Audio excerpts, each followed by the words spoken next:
태영 지민이의 동갑내기들은 누가 있을까요? 95년 12월생 태영이는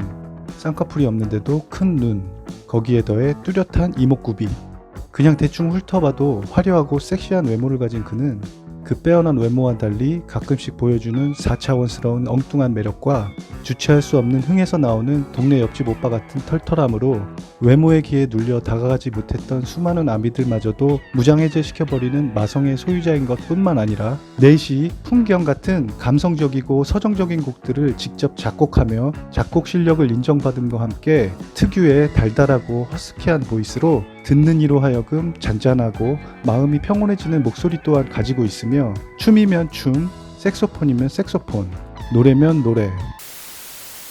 그와 함께 누가 봐도 부러운 우정을 뽐내는 구호지의 동갑내기 친구 지민이는 토실토실한 눈두덩이를 가지고 아이같이 선하게 웃는 눈웃음, 모든 것이 아기자기하고 귀여워서 보는 사람이 어쩔 줄 모르게 만드는 매력으로 누구나 편하게 다가갈 듯 하지만 부산예고 수석 입학자답게 곱고 부드러운 춤선을 보여줌과 동시에 무대를 찢어버리는 파워풀한 퍼포먼스의 갭 차이로 단순 귀엽게만 생각했던 아미들을 깜짝 놀래키기도 하는 반전 매력을 가지고 있습니다. 거기에 더불어 이번 맵 오브 더 소울 7 앨범의 수록곡 친구를 직접 작사, 작곡, 프로듀싱까지 하여 앨범 발매와 동시에 빌보드와 영국 인디펜던트 싱글 차트 상위권을 차지하며 천부적인 재능을 인정받는 반면 데뷔 때부터 지금까지 누구보다 자신의 실수에 엄격하고 그 실수를 없애기 위해 밤을 새며 노력했던 걸로 미루어 짐작해 보건대 그 실력을 갖추기 위해서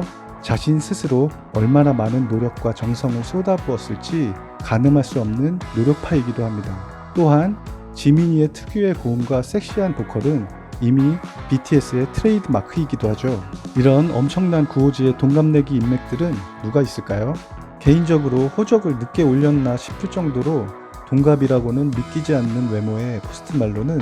힙합, 컨트리, 락 등 다양한 장르를 소화하는 래퍼 겸 싱어송라이터, 프로듀서인 동시에 최근 3월 초에 공개된 넷플릭스 영화 스펜서 컨피덴셜을 통해서 연기에도 도전하는 다양한 행보를 보여주는데요. 어린 시절 그는 DJ였던 아버지의 영향으로 다양한 장르의 음악을 접하면서 자라왔고 그것이 장르를 넘나드는 그의 음악적 토대가 되었습니다. 2015년 LA 친구 집에 얹혀 살면서 자포자기한 심정으로 클라우드에 올린 곡 화이트 아이버슨이 엄청난 주목을 받았고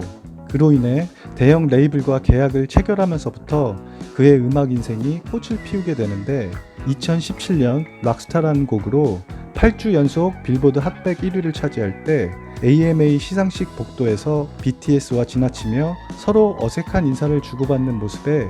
물론 그렇게 보기는 싫지만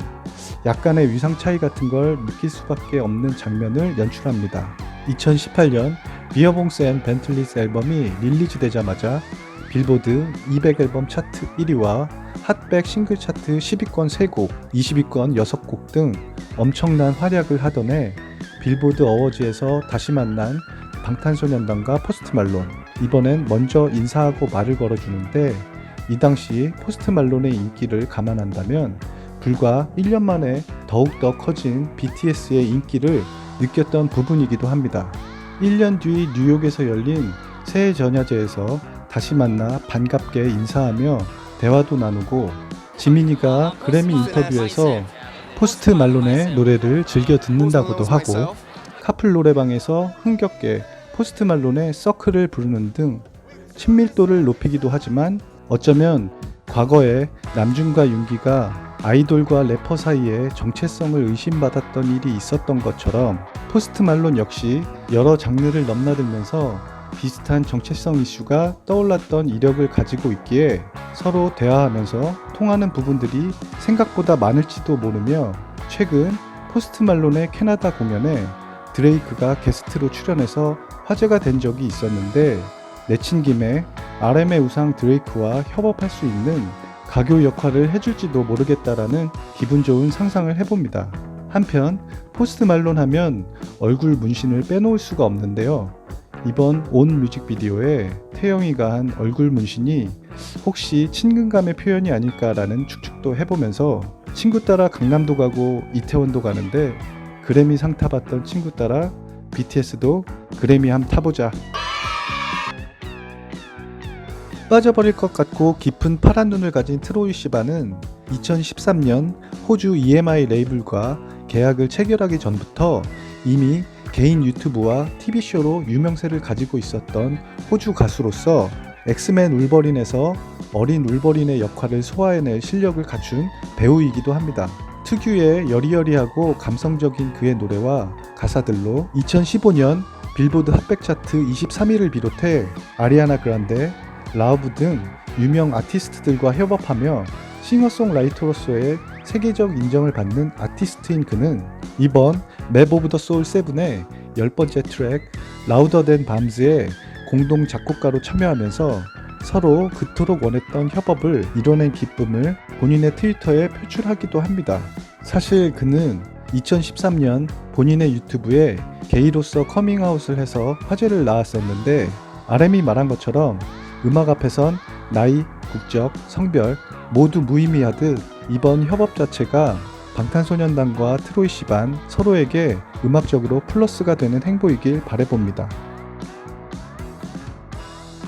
우리에겐 어서와 한국은 처음이지란 프로그램에 출연하여 낯이 익은 호주 락밴드 5 Seconds of Summer 줄여서 5 소스의 리드 기타리스트로서 그룹 자체가 블랙핑크, 데이식스, BTS를 좋아하는 친한파로 알려져 있습니다. 원래 여러 아티스트들의 노래를 커버하는 영상을 주로 올리는 유튜브 셀럽들이었다가 세계적 보이밴드 원디렉션의 월드 투어를 같이 하게 되면서 국제적 인기를 얻었으며 2018년 영블러드 앨범으로 세 번째 빌보드 200 차트 1위와 세 번째 자국 호주 차트 1위를 달성하게 되는데 마치 그 위상은 호주의 방탄소년단 정도로 보면 될 것 같습니다. 얼마 전 클리포드가 방탄소년단의 온 뮤직비디오를 자신의 생방송에서 리액션하여 화제를 낳기도 하였습니다.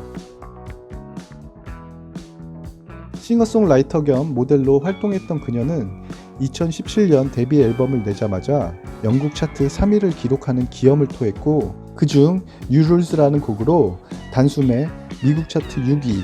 영국 차트 1위를 기록하는데 이는 2015년 아델 이후에 여성 솔로 가수로는 처음이라고 알려진 바 있으며 우리에게는 블랙핑크와 콜라보레이션 그리고 3월 18일에 공개되는 그녀의 피지컬 리믹스 버전의 마마무의 화사가 피처링으로 참여할 만큼 유난히 한국 연예계와 연결이 잦아지는데 같은 동갑내기 트로이 시반도 친분이 있는 만큼 방탄소년단 구호주와 새로운 하모니를 이루게 될 날이 올지 기대가 되는 부분이기도 합니다. 이외에도 2017년 AMA 때 방탄소년단을 반갑게 맞아주었던 배우 겸 가수 라우라 마라노와 남준이가 음악적으로 영향을 많이 받았던 여성 가수로 본인 이름이 나왔다고 좋아하던 켈라니 등 쟁쟁한 연예인들이 있는데 앞으로 이런 다양한 구호주 동갑내기들과 여러 자리에서 만나게 되면서 콜라보 혹은 공동 작곡 등 여러 형태의 협업으로 서로 흐뭇한 친목을 이어나갔으면 좋겠습니다. 물론 지금 대세의 BTS와 협업하기 위해 공식적으로 밝힌 분들이 너무 많아서 언제 차례가 오게 될는지는 잘 모르겠지만요. 영상 재밌게 보셨으면 하단에 구독과 좋아요 부탁드리고 더 유익하고 신선한 영상으로 찾아뵙겠습니다. 매직샵